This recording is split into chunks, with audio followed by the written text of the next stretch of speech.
वसूले थे लगभग 8 लाख रुपए। इंस्पेक्टर चला रहा था रिश्वतखोरी से ये थाना। एसएसपी ने आरोपियों पर एफआईआर दर्ज कराई है। उन्हें पैसा एक्सटॉर्ट करने के लिए दबाव बनाया जा रहा है और उनकी एक एफआईआर दर्ज है। उसके एवज में वो पैसा लिया जा रहा है। उस सूचना को डेवलप किया गया। 8 लाख रुपए इसमें ट्रैप अमाउंट एक्सचेंज हुआ था, जो कि हम लोगों ने पूरा रिकवर किया। 4 लोगों की गिरफ्तारी हुई है, जिसमें एसएचओ सेक्टर 20 नोएडा भी शामिल है और 3 पत्रकार शामिल हैं, जिनके पास से ये 8 लाख रुपए बरामद हुए हैं। एक मर्सिडीज गाड़ी भी पकड़ी गई है जो एक पत्रकार की थी, और एक पिस्टल भी बरामद हुई है जिसके दस्तावेज चेक किए।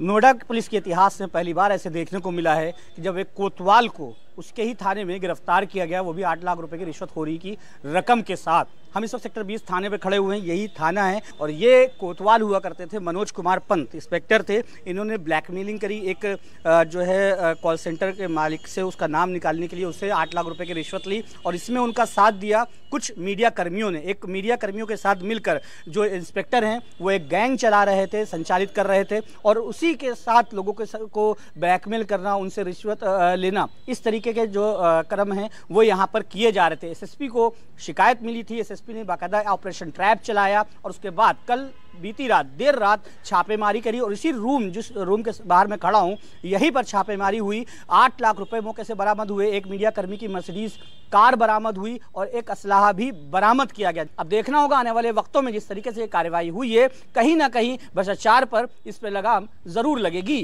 कैमरा पर्सन साजिद के साथ दानिश अजीज, भारत समाचार, नोएडा। और इसी खबर पर ज्यादा जानकारी के साथ सहयोगी दानिश हमारे साथ जुड़ गए। दानिश, जिस प्रकार से ये तमाम कार्रवाई दिखी है, तमाम बातें आपने बताई, उससे तो साफ है कि भ्रष्टाचार पर बड़ी कार्रवाई हुई। लेकिन जानने वाली बात यह है दानिश कि आखिर ये खेल चल कब से रहा था और किस तरह से चल रहा था?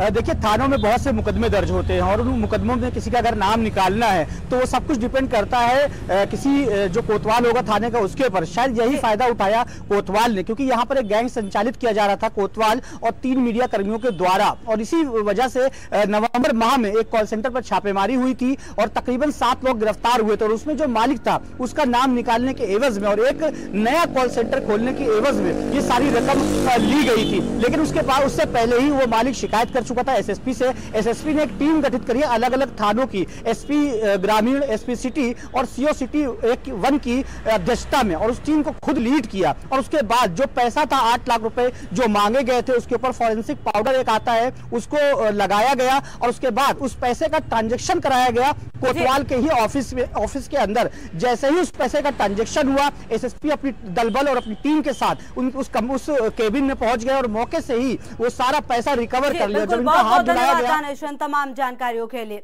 प्रदेश